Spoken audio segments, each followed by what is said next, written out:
৭২-এর সংবিধান ইস্যুতে বিএনপির অবস্থান জিয়াউর রহমানের আদর্শের বিরোধী বলে মন্তব্য করেছেন কবি ও রাষ্ট্রচিন্তক ফরহাদ মজার।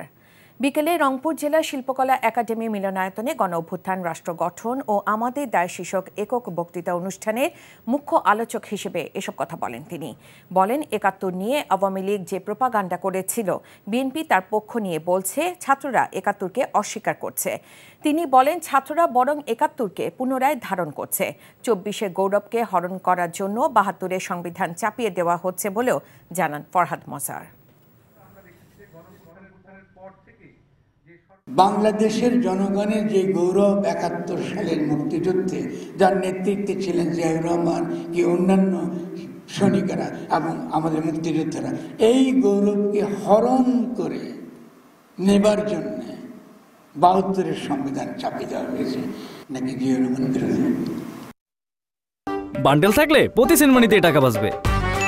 বিকাশ সেনমানি বান্ডেল কিনে জিতুন প্রতি লেনদেনে।